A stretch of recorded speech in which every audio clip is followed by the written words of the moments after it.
2008, when the Indian economy also was hit by the global financial crisis. We've had 4 years of 9% growth. When you come fast forward to 2020, we've had a 5 year period when growth has come off for India from 7% in real terms all the way down to about 5%. And for FY21, most of us had numbers below 5%.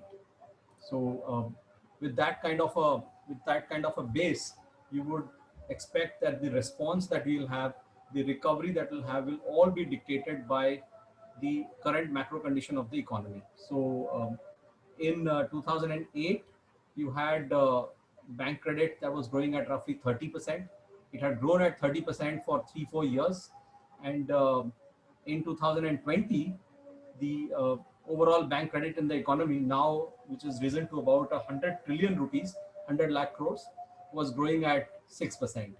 So growth was about 4.5% odd. Growth in nominal terms was about 6 or 7%. This is pre-corona crisis, and bank credit was around 6-7%. So clearly, we are in a materially different situation today in 2020, before the crisis, versus where we were in 2008. And the current crisis, the corona crisis, is considered by one and all, IMF included, as to be much worse than the 2008 crisis. The 2008 crisis was a financial sector shock to an otherwise doing well real economy. Real economic growth in 2007 globally was amongst the highest it had seen since World War II, whereas the global economy in 2018, 2019 had started slowing down already. IMF in January this year, well before the corona crisis, had already downgraded, global growth numbers, including India's, and now we have the global, corona crisis. So today, IMF expects global growth in 2020 to be -3%. For US, which is the largest economy in the world, and which has been the sole economy that has been doing rather well, at least among developed markets, since the crisis, growth is expected to go down by 6% this year. So I must tell the audience here, everyone should understand that we are in a very much worse condition today to deal with such a crisis, and we have been dealt a really cruel hand. So the crisis of corona is a real sector shock, which will then permeate into financial sector shock. Just to give another comparison, bankers post 2008 understood that a financial crisis must not be allowed to linger, must not be allowed to permeate into the real sector of the economy, and which is why ample liquidity was provided. Central bank balance sheets exploded. Today, you don't have enough ammo to actually bring growth back. Which is why, if you notice, multilateral organizations like IMF have been or had been talking about a fiscal expansion, a fiscal impulse for major economies even before the crisis. So I'm just trying to see how we are in a perfect storm from every reason in the corona crisis today. For India, the response to the corona crisis started with a lockdown, the most stringent lockdown anywhere in the world, which encompassed about 1.3 billion people for 21 days. This was bad enough. So in the Oxford Stringency Index, we were at 100. We were at a solid 100. That 21 has gone to 40, then 54, and now has extended beyond 60. So 2 full months of lockdown. And what happens with the lockdown is you're holding your breath. When you hold your breath, at some point cells in the body start dying, and which is essentially what is happening with the economy. Several segments of the economy are in deep stress. Large parts of the economy, one of the inputs that we take for granted, labor in the economy, is really in deep stress. We have a population of 1.3 billion people. Our workforce is about 500 odd million people. Out of these 500 odd million people, I can say 2016 figures, about 92% were in the unorganized space. 8% of our labor force in India was in the organized space. And here, out of these 500 million odd people, about 140 million people are migrants. Now, many large companies given India's labor laws, labor is a state subject here, just like agriculture, have had access, have taken support of migrant labor, and with the lockdown, large parts of the economy. Let me give you another dimension. 58 to 60% of the economy consists of services. Large parts of services economy have just stopped, not for a week, not for a fortnight, but for 2 full months or nearly 2 full months. So it is understandable that large parts of this migrant population, which usually comes from the eastern side of the country to the western side of the country, uh, has sought going back, to places where they could go back to more traditional forms of living, over live off the land. So what you are going to have now is an immediate shortage of labor in all the manufacturing states, the entire manufacturing belt of the economy, right from Gujarat downwards, all the way till Tamil Nadu. And on the eastern side, you're going to have serious labor surplus, which may not be sufficient with a higher Narega allocation. So from an economic standpoint, we've had a recovery from a 2 week lockdown, uh, can be can we say X? The recovery from a 4 week lockdown will not be 2X. It's non-linear. The recovery takes much longer. And today, with a 2 month lockdown, one would think that the whole of FY21 is sort of written off in terms of growth coming back, actually growth returning. So for large parts of the economy, the difficult part would be just getting life back on rails. Now, from a policy perspective, what has happened? From a policy perspective, in 2008, the government was flush with cash. The government had a fiscal deficit, but you had 9.5 percent or 9.4% growth thereabouts for about 4 years. So tax GDP growth was about 11 odd percent, but tax growth was in late teens. You had nominal growth of about 15 odd percent. So because there was high inflation, and so from that standpoint, there was enough comfort from the government to reduce taxes, or provide higher income, provide a proper fiscal impulse. And just to remind, that fiscal impulse came in a sharp reduction of indirect taxes.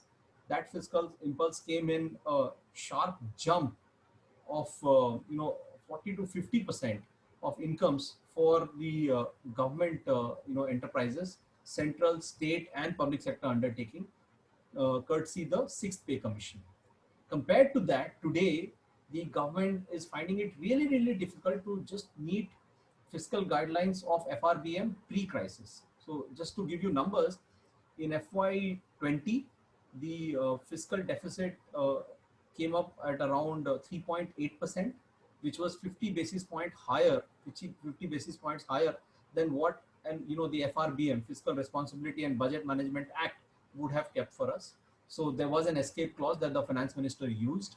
For FY21, the budget deficit was expected to be 3.5% versus an expected number of 3%.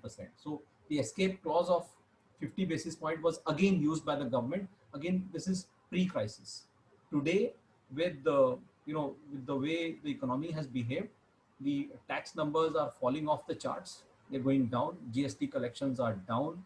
So what has happened is, while the government has borrowed much more, or is planning to borrow much more, just to give you again numbers, gross borrowing numbers before the crisis were about 7 trillion. That number is now expected to be 12 trillion, meaningfully higher number. But even this 5 trillion, which is almost a 60-70% increase, would be just about sufficient to meet pre-corona crisis spending guidelines. So in other words, the tax shortfall has been such that the government has to borrow more just to meet the revenue targets of FY21 pre-crisis. That essentially leaves very little scope for additional fiscal spending. And in this context, let me just talk to you about what the government has been proposing. So we've sort of understood that there's not much fiscal room. So what the government has tried to do from a policy perspective is, if you can't give a dole, if you can't give capital in your y equal to c plus I plus g, if you can't increase your g, what you can do is have a supply side response.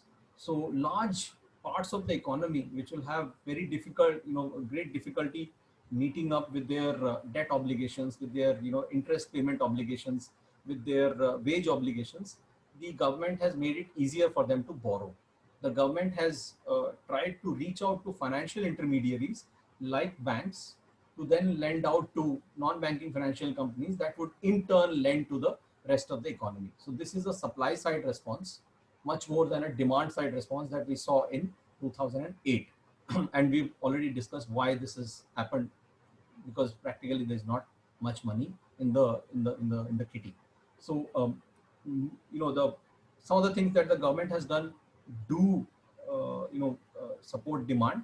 So allocation under the Rural Employment Guarantee Scheme, which we call NREGA or MGNREGS, was about 600 billion budgeted last year for this year FY21. That number has been hiked from 600 billion by another 400 billion to about 1 trillion. Now this is the highest ever NREGA allocation. Very good. This is one of the good signs. The other major scheme from the government is having a 3 trillion book, building up a 3 trillion book specifically for MSMEs. Now, large parts of India, in contrast with other, manufacturing economies of the world, does depend on the, the unorganized space. So MSMEs contribute to about 30% by some, estimates of the country's gross domestic product. So it is important that large parts of the MSME space are supported, and which is why the government has taken out a 3 trillion book. How much is 3 trillion? Now, the overall bank book in the economy is 100 trillion. Overall lending in the economy is 140 trillion. So from 140 trillion, banks are about 100 trillion, and overall lending to MSMEs is 15 trillion. Now about 14.8. Now this 15 trillion is sought to be supported to the extent of 3 trillion. So that's the amount of jump that the government is giving. All, well and good. There are some caveats, however. Now many MSMEs, they don't take leverage. So for them, finding credit is difficult. It's usually dependent upon, collateralized borrowing, and in many cases it's the promoter's house. Real estate is a usual collateral. So what would happen is many of these MSMEs would now, seek to borrow because, their revenue sources are hit. But the government scheme means that anybody who has not had any borrowing until end Feb this year is not eligible for this scheme. So that's one major challenge to the scheme. The other challenge to the scheme is the definition of MSMEs has been widened, which will bring in larger companies into the game, and which might leave out a classic crowding out for MSMEs even in this space. So other parts of the government's package, apart from the MSME scheme and NREGA is quite okay. And why we like NREGA? Because see, usually if the government leaves some cash with me today, with the corona crisis, I would likely save it. So you want to support those people where the MPC, the marginal propensity to consume, is the highest, and this usually happens at the lowest rung of the curve, and which is why NREGA allocation is great. But the rest of the government's package is along enablers. It's along long-term reforms, which have not much to do with raising G in the Y equal to C plus I plus G. So that leaves us, with a scenario where our growth numbers today are about 0.8%. I find that that's amongst the highest in the street. But we had made these estimates around the 21-day lockdown, and since then, as we have seen, the lockdown has been extended meaningfully. Now, why have we stopped short of giving another response? My understanding is that the economy continues to remain in disequilibrium at the moment. We would rather wait for 10 more days to see how first quarter GDP has behaved. May 31st is when we will have the first quarter GDP, and then we actually revise our numbers from a growth perspective. But it is safe to say that our bear case of -3% on for FY21 will easily be met, and the numbers could be much worse. And Gautam had asked, can we say something about FY22? So numbers like GDP, numbers like inflation, they depend a lot on the base effect. So we would expect a significant jump in FY22 purely on the base effect. Now this is not India alone. for the world, IMF expects numbers to be north of around 4%, 5% for the global economy in FY in the year 2021. So we will not be very different. So for us, growth in FY22 could be north of 7% easy. But the question is, if I could say that the Indian economy was recovering over the last 5 years, I usually like to say that Indian economy is not a movie; it's a 10-season series. What we just got was we added 2 seasons to that series. So I'll stop here. Thanks, Tirthankar. That was very good. I guess the other thing which we discussed, and which has been very topical, is the fact that the United States has gone from having the lowest unemployment in the last 50 years. In literally 8 weeks, now they've exceeded the unemployment has exceeded the Great Depression. And of course, the Trump administration is throwing a ton of money behind this, $3 trillion and counting.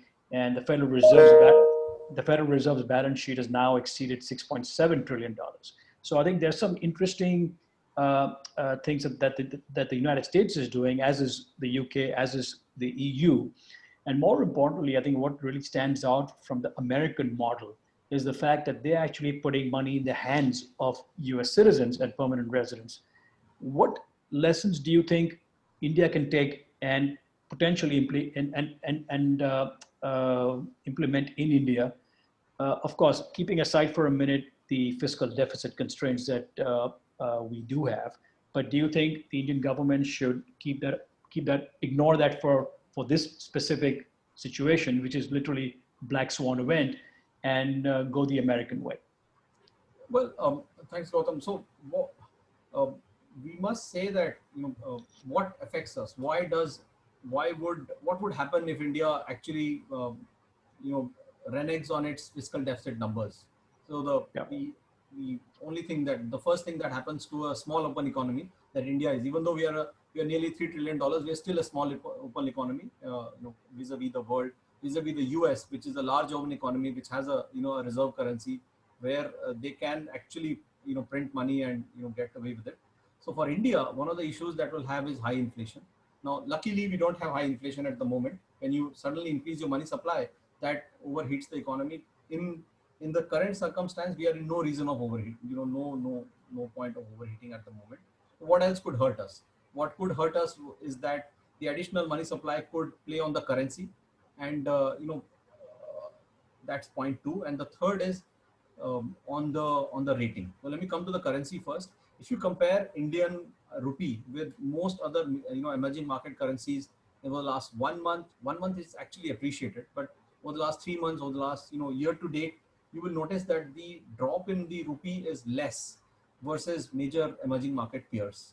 So there is room for India to indulge in some sort of higher fiscal impulse purely from these factors. The forex reserves that India has at the moment, I'm purely saying that in terms of how much ammo the central bank has to defend the currency if need be, are north of $470 billion. So they will clearly cover a year's worth of imports. That's not a worry. But so that leaves us with a D rating. Now at BBB minus, India is barely one notch above the investment grade. So what happens when you get knocked off the investment grade, and can that happen? So one angle, one view on this is, will credit rating agencies really not look at this exigency, this unprecedented circumstance, and fight shy of downgrading countries? That can be one example. But when you've seen incidents recently, many good developed economies have had their outlook downgraded. It is possible that credit rating agencies do look at it in a severe sense for what it is. Now, what happens then is that usually a country's borrowing costs increase meaningfully. For India, India does not borrow much from abroad, hardly borrows in dollar terms. So that leaves Indian corporates. So for large corporates, borrowing costs can rise significantly when you have a downgrade. So that is one major worry. And let's not forget, let me go back to 2013. 2013 was when Ben Bernanke spoke about that India, that the US has to come out of its zero interest rate policy. At that point, there was, a major turmoil in emerging markets. We know it as the taper tantrum. It started in May 2013. So issues were that a shift away from zero interest rate policy would lead to severe outflows from emerging markets. Now something similar could happen. Uh, what really exacerbated the worry for India at that point was the highest component of our external debt, which is ECBs. Indian corporates borrow a lot from outside. Over a third of our borrowing is corporate borrowing. So this is one concern on that front, that if you do have a derating, the borrowing costs for India incorporated rise meaningfully. In fact, the existing debt also becomes that much more difficult to service, not just in the interest terms, but also in the currency terms. So so these are some of the risks that are there in terms of exceeding the fiscal number. But on the other side, you have this seen that large parts of our demand have been crushed. So because and the government has not done much in terms of its fiscal package. So the 20 trillion can be broken down into what is given by the RBI and what's given by the center. So about 8 trillion comes from the RBI in terms of liquidity. About 12 comes from the government, and out of that 6.5%, the actual fiscal impact is about 1%. So clearly, is there room to increase it? Yeah, possibly. If you extend the fiscal numbers.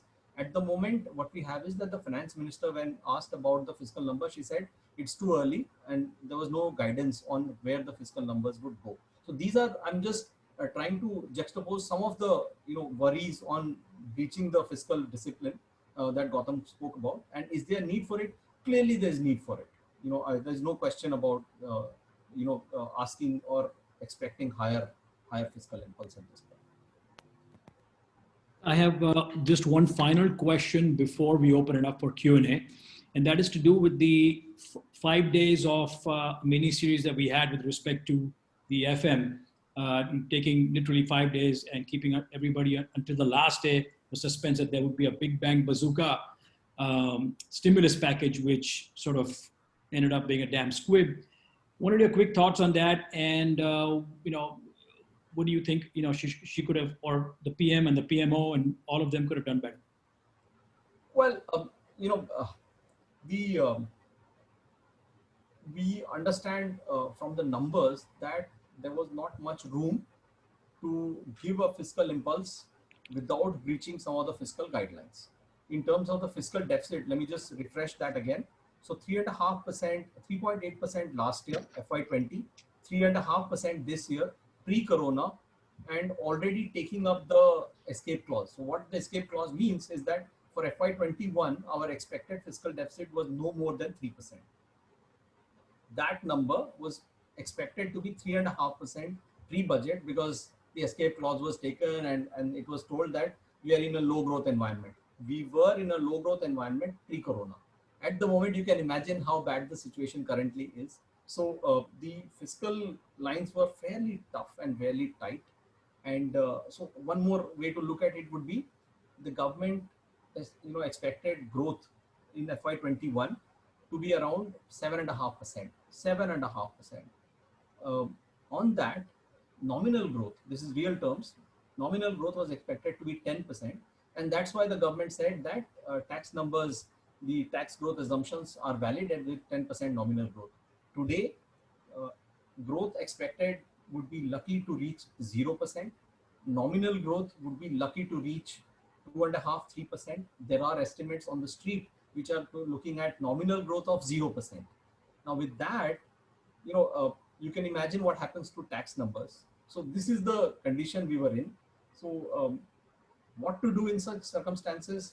Gautam pointed out that it was spoken over 5 days. So what is easily visible is that large parts of the program were on not a direct fiscal impact or a fiscal impulse, but on enablers.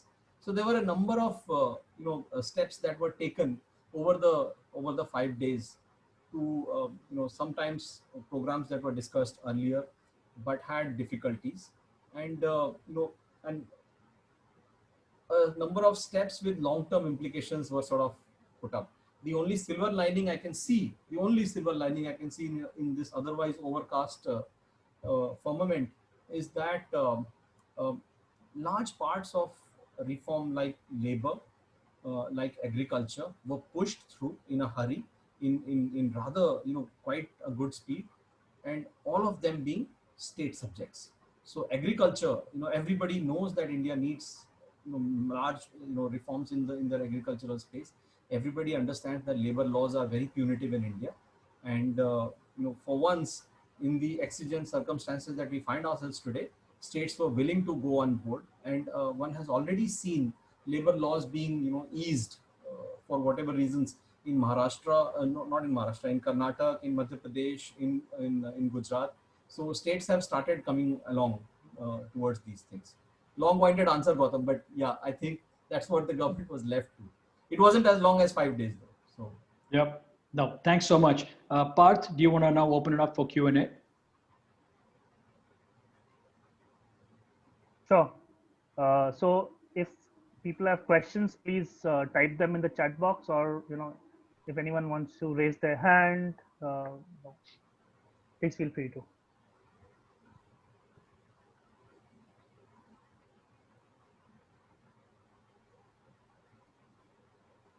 Harjot, yeah. Harjot. I think you're on mute, Harjot. A question regarding the package. I think what's going to happen is the debt trap is going to is what we are going to see. That's going to play out. We all know certain NBFCs which are going to be financed further by the banks very reluctantly are not going to get out of this mess. So all we've done is we've pushed certain NBFCs to really go bad rather than now a year later maybe. Similarly, a lot of the MSMEs where they've made this loan available to them and the precondition is that you've already taken a loan. They're already in debt. They're exposed. They've got this debt because they've already given a collateral which is far above the value of the debt. So really this entire thing about this debt is very friendly, doesn't apply because it's only being given to people who've already given a collateral beyond. I see many of them not being able to get out. So again, we are seeing a debt trap. Again, we are going to see companies maybe going bad a little later. Another thing that's happened is in order to support the banking system, the NPA definition, the non-performing asset definition has been extended. So really what we are saying is, if there's something, there's a hole in the system, rather than allowing it to really come up now, we've just pushed it later. And I therefore see a very scary time because of these reasons which I've explained, I think we've just postponed the debt trap. It's already happened. It's just going to show up a little later. I just wanted your opinion. Am I seeing it right, or am I just overplaying this entire concept of debt trap in my mind? So let me just break down the debt problem here. About 75 to 78% of our bank book was by public sector banks. Okay, in the last 2, 3, 4 years now, incremental credit by public sector banks has been weak because of the asset quality problems that they've been having. Now, the overall system has, the 100 trillion book has an NPA today, pre-corona, of 10%. 10%. Now, out of this, public sector banks are about 12 to 13% NPAs. So, they're basically around their capital adequacy levels. They can't go higher. They need capital. And for private sector banks, the situation is much better. It's about 4%. Now, why I'm giving this long-winded answer is this. So since FY16-17, a couple of things have happened. We know about the twin balance sheet crisis. So we have had corporates which had borrowed a lot. This is on one side, and therefore that did not allow them much room to raise borrowings, and that did not allow them to raise capex. This was on one side of the problem of the twin balance sheet. On the other side is that banks were saddled with so much NPAs that they were refusing to lend. So how did we move in the twin balance sheet paradigm? Public sector banks literally stopped lending or slowed down lending considerably. That gap had to be filled up because consumption is a major part of our economy. That gap was taken up by private sector banks to some extent and NBFCs to the other. So many NBFCs, we know some of them did very well, in the markets. They expanded credit meaningfully. So NBFCs and private banks rushed to fill in the gap which was vacated by public sector banks. And whenever things happen too fast, we've had problems. So NBFC crisis hit us between September 2018. Since then, what has happened? NBFC borrowing has come off, private sector borrowings have not increased, and public sector borrowings had not really gone back. So which is why pre-corona we were having some of the worst times that we had in the last several years. The good sign in all this, corporate balance sheets since FY16 have been coming off. So peak corporate leverage was around FY15, FY16. Since then, everybody was expecting corporates to put up more corporate capex. No, they were actually deleveraging. So I would argue from a leverage perspective, from a debt trap perspective, if we were in a situation which was FY15 or FY16 for corporates, things would have been much worse. So imagine hypothetically, there was no corona crisis. In 2 years, corporate leverage would have come to a position that would have left the balance sheets clean enough to look at adding corporate capex. Public sector balance sheets would have been clean enough to go down to single digit NPAs, and they would have thought about lending anew. All of this has now, gone off the tracks thanks to the corona crisis. So what will happen? Public sector NPAs will shoot up from 12-13%. They can easily go to 15-16%. Private sector banks are not going to be untouched. Private sector bank NPAs from 4% will go to 7 or 8%. For the entire system, you might expect NPAs to go up to, India Ratings, which is a Fitch agency, they expect corporate NPAs to go up to 14%. So clearly, we are getting into a serious debt trap, thanks to the corona crisis. And where it will hit now, in my understanding, more is that 2 years or previous, the entire pain was with large corporates. So you had the RBI come out with 12 large borrowers who owed more than $1 trillion of rupees. Today, we believe the worst would be seen for MSMEs, as you very rightly pointed out, and consumer credit. So consumer credit, especially from NBFCs, has boomed over the last 2-3 years. And with the shock that you're seeing today, I will not be surprised if consumer NPAs start shooting up. Thank you. Thank you. Thanks. We'll have Anand. Anand, can you ask a question? Yeah, hi. My question is that banks are currently sitting on around 8 lakh crores of liquidity and are reluctant to lend, despite various measures taken by the RBI. Now, what can incrementally be done either by the RBI or by the government to make these banks lend and ease the liquidity freeze that's there in the system right now? So this is not just $1 million question; it's $1 trillion question, I would say, because banks are flush with cash.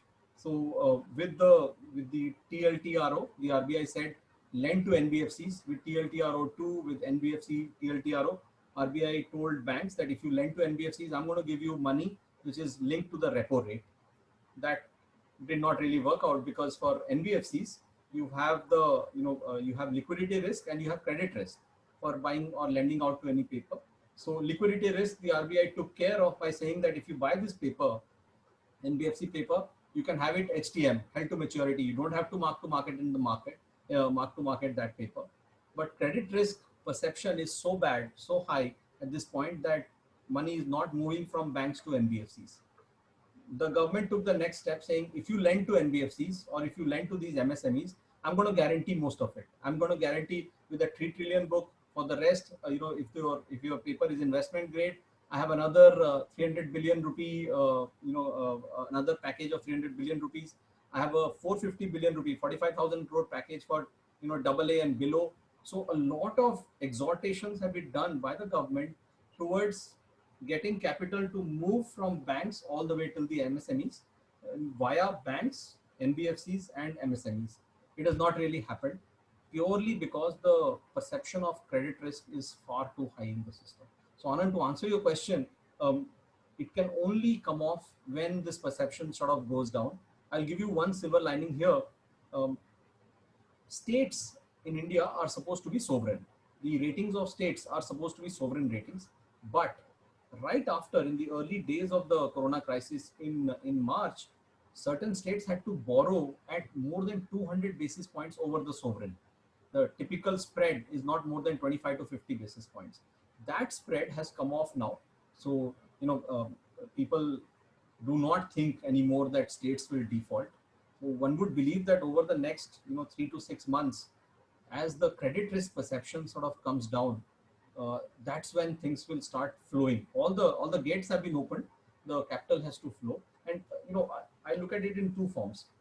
Every country in the economy in the world has to pass two exams. One is the corona exam, and the other is the economy exam. India has not passed either of them at the moment. So we are adding about 5,000 cases a day. So hopefully we should see some flattening. That will be the first point, and then we come to the economic crisis. So, Thanks, Thanks. Thankar. Yeah, Samir, you have a question? Samir Mangal. Hi, good evening. Just wanted to get your feedback on the overall value of the Indian rupee, especially in terms with the US dollar. Where do you see that playing in? And, especially with the Indian economy and now competition with China, what are your thoughts about that? So, the base case that we have for the rupee is on depreciation. The only question is how quickly can that depreciation happen? From a central bank's perspective, the idea is not to chase any direction, but to control or adjust the volatility of the rupee to the extent possible. Now, in the light of points that I made earlier on in the presentation, meaning we have very good forex currency, forex reserves at this point. We have not reached fiscal guidelines, at least overtly at this point. We have not done anything to deserve a downgrade at this point. Uh, that shows that the central bank will have some success in moderating the volatility of the currency.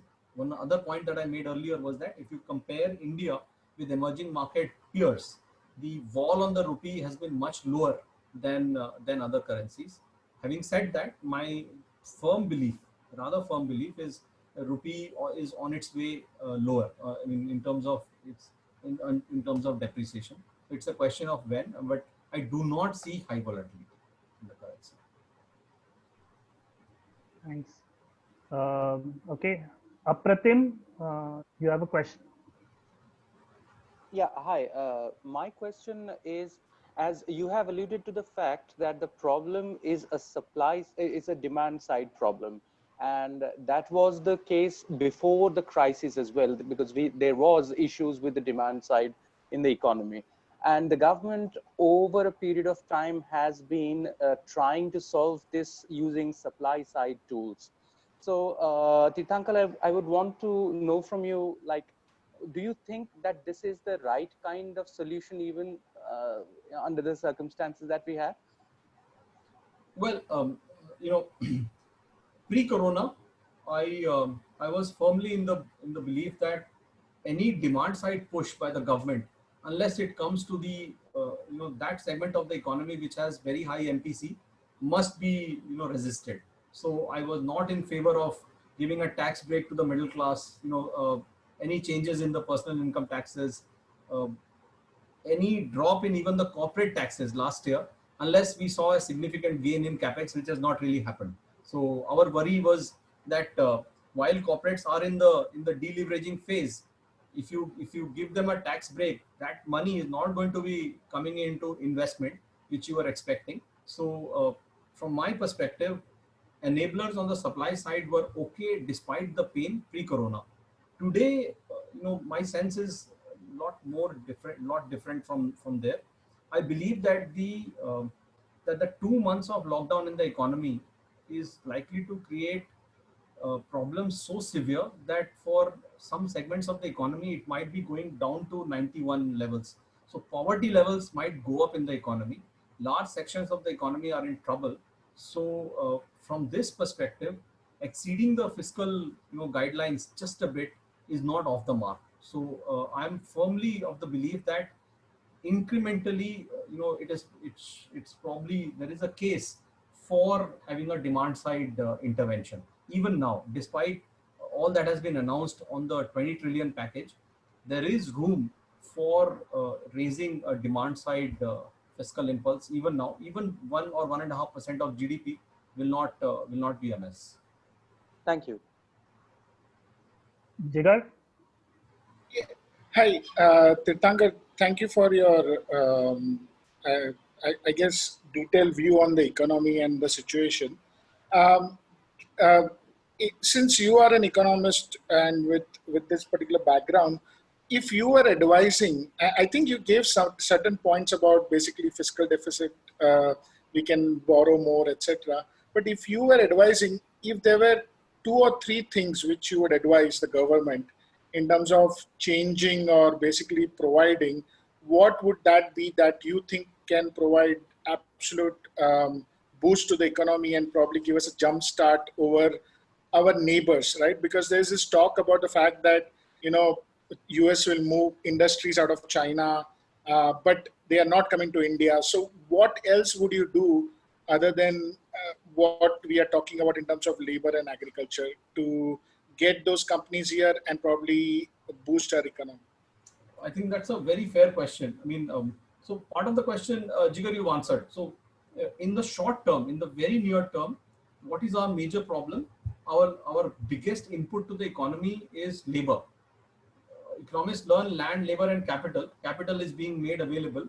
Land is not going anywhere, but labor is truly something that is going, askew all over the country. I mentioned how manufacturing states are likely to have labor shortages, and supply states on the eastern side are likely to have a labor surplus, which will not they won't know what to do. Which is why my intervention in terms of a highest MPC, in terms of higher Narega or higher spending at that level is to be taken. I also believe in that context, greater funding to states to arrange their spending at the ground level is should have been done yesterday. This is something that will be needed. Clearly, states have a better grip on the ground reality, and ground reality does differ meaningfully across India in terms of the pain that we have. So that kind of higher allocation to states will be a second point. But to your earlier question, what can be done beyond these things, beyond agriculture and this. So I always see, in my previous company at Mizo Bank, one of the things that we were always seeing was how do you bring additional investment into this country? What are the reasons that hurt companies, coming and working in India? So it's not a question of, very succinctly put, it's not a question of companies moving away from China and then finding a new place. It's not, you're not taking those decisions lightly. For India, the ease of doing business, while it has increased meaningfully, continues to remain difficult. For companies to see long-term clear visibility of operations in India remains a difficult point. Our laws are difficult. In the last several years, 3-4 years at least, we have actually raised taxes, customs duties. We have become a little more protectionist. Our policies do change. The examples that we are setting for global investors, be it Vodafone now, whatever has happened in the telecom space, there are a number of sectors where our policies leave room for improvement in terms of, I will not say transparency, I would say in terms of their speed of change. So policies would be nice to be a little more stable. So from that perspective, a decision for a company to move an entire value chain out of China is not likely to happen in a hurry. There has been a good amount of talk. Japan specifically has been supporting companies that move out of China, but not move into India. move out of China back to Japan, move out of China, say to South Korea, but not nowhere close to India. So I think it will take some more before the perception in India, and that is not just a central problem, it is also a state level problem, changes sufficiently that manufacturing comes en masse to India. I don't think we are there yet. Thank you. Thanks, Tirth. I think we may have one last question from Dheeraj Pratap. Dheeraj, are you there? Yeah, I think we have room for one more question if anybody would like to go forward.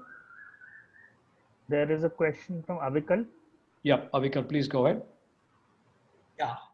Hi, Tirthankar, thanks for your views. So my question was really around, India's rating, right? India has a much lower debt to GDP ratio compared to other major economies. So in your view, is there a case where international credit rating agencies are being too conservative in assigning a BBB minus rating for India? I mean, is there a case where, this rating could be higher? I mean, what I'm trying to really understand is, what is the risk of India getting sort of downgraded or staying at this level? I think that's an excellent question. I mean, let's see both sides of the story.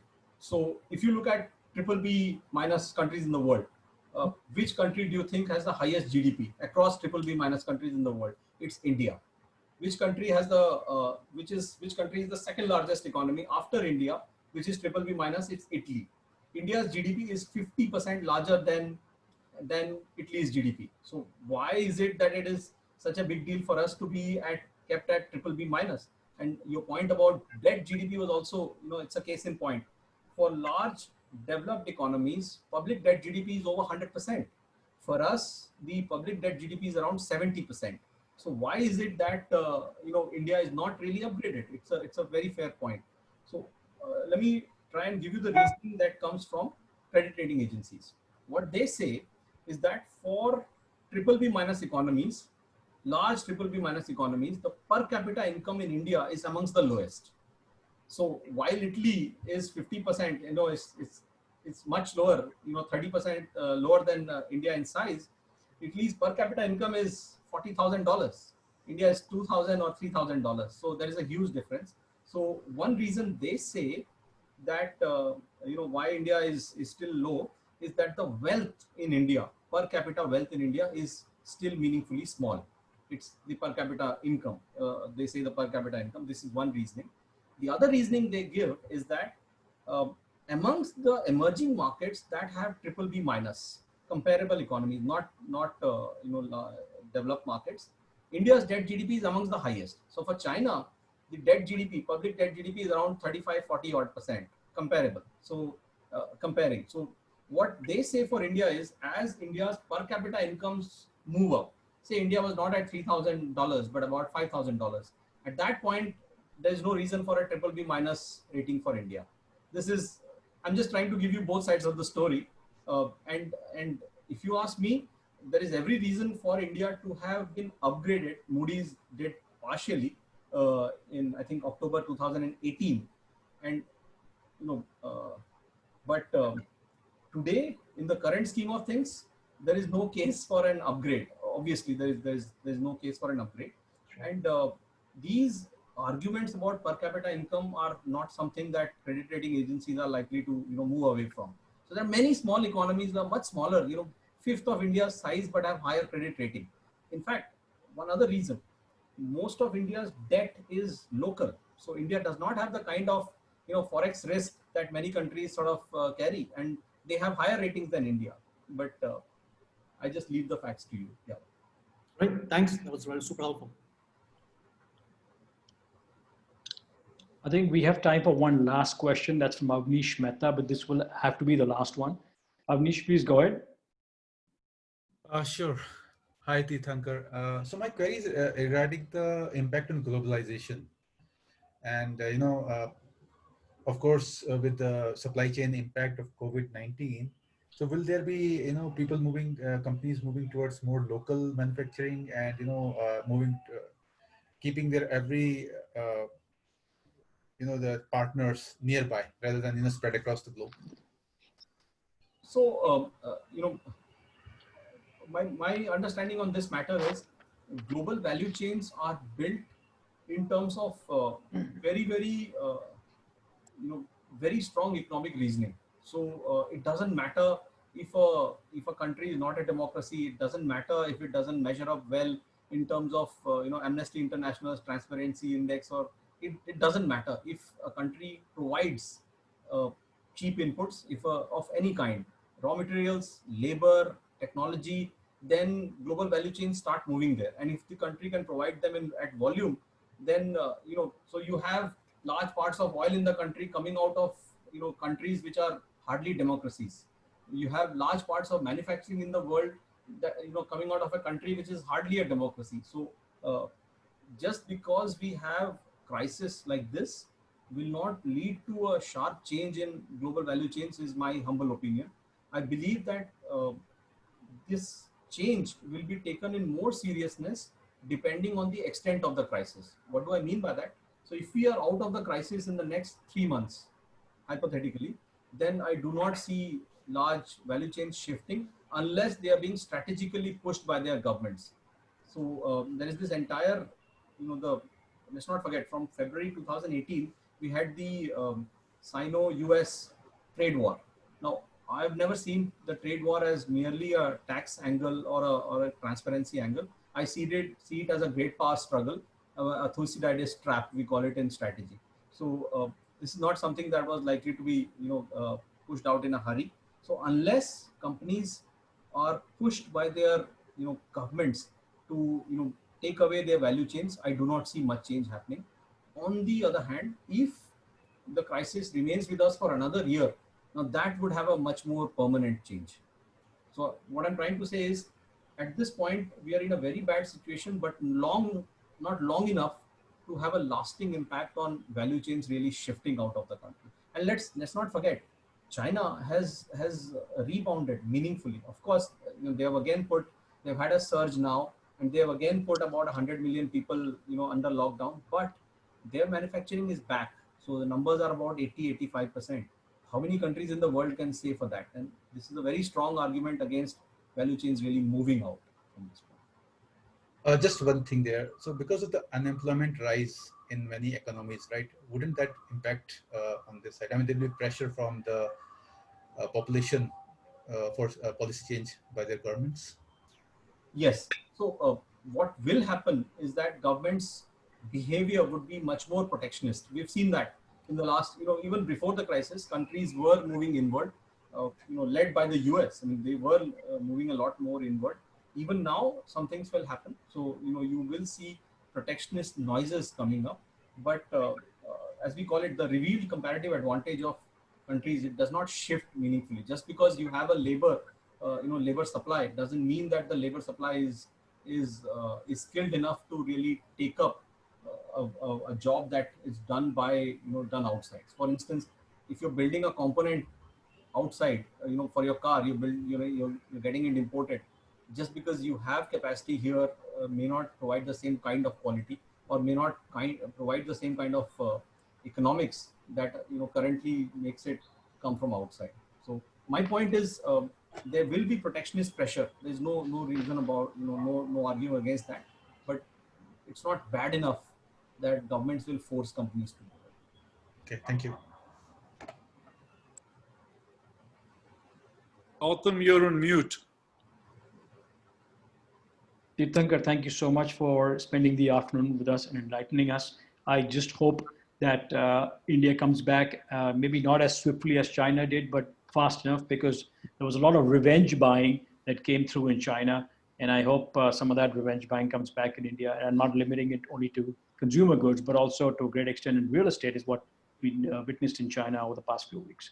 So again, thank you so much. And I hope everybody else who's logged in had a great time. And we will be hosting more of these events going forward, and we look to your active participation. Thank you. Thank you, Gautam. Thank you, Parth. I just wanted to say thanks to USC. So my guide, my committee members are all from USC. They are USC PhDs. So, fantastic. Yeah. So Ajay, Susan, Shubroto, they're all from USC. So most of our teachers in grad school were USC graduates. So fantastic. Wow. Lovely. Tirthankar, Thank you. Tirthankar, that was wonderful. Thank you for giving such a comprehensive overview and also such wonderful detailed answers. I think about half of us understood everything you said and the other half did not because we just don't have the background. But it was very, very interesting. And I'm really thrilled that this is the second webinar that we have as a pan-India webinar where we are getting you know, the Trojan family together. So I'm so glad to hear that you have a USC connection. We have alums from all across India in this webinar and also some newly admitted students as well. So, and of course, Grace from LA. So this was wonderful. Thank you again. And we look forward to doing this again sometime soon. Thank you. Thank you. I just wanted to request Grace, it's 4:40 in the morning there. Thank you for joining, and it'll be lovely if you speak to us for a little bit. Yeah. Oh, well, thank you very, very much. I'm honored to have been invited. I'm really, really proud of the SC connection that we do have throughout India, and to our leadership, Harjo and you know, Sandeep in Mumbai. Sudhar, you've been there for so long, representing us so well, and now to welcome Parth, it's just it's a real pleasure. You know, to have these webinars, when I first heard about it, I just thought, well, okay, let's see what happens. And it looks like it's going to be, you know, unfortunately, the Zoom really, I think, gained popularity because of the COVID-19. That's a sad situation, but at the same time, I think I'm really pleased. I've been Zooming just about every day with various entities, but I think we're reaching a larger population of Trojans as we do continue these webinars. So I congratulate the leadership in India for continuing this wonderful program. And thank you to our wonderful speaker as well. Thank you so much for taking the time this morning, or this afternoon, I should say. Thank you, Grace. Thanks, Harjot. Thank you. Thanks, everyone. Thank you, Sudha, and thanks, Gautam. Not at all. I'd like to say thanks, Tirthankar. Thanks very much for this wonderful, informative session. And thank you to everyone who has joined in. It was wonderful to see all of you, and you know, hope to see you again for our next webinar as well. And fight on, as we say at SC. Fight on. Fight on. Thank you. Thank you. Bye, everyone. Bye. Bye-bye.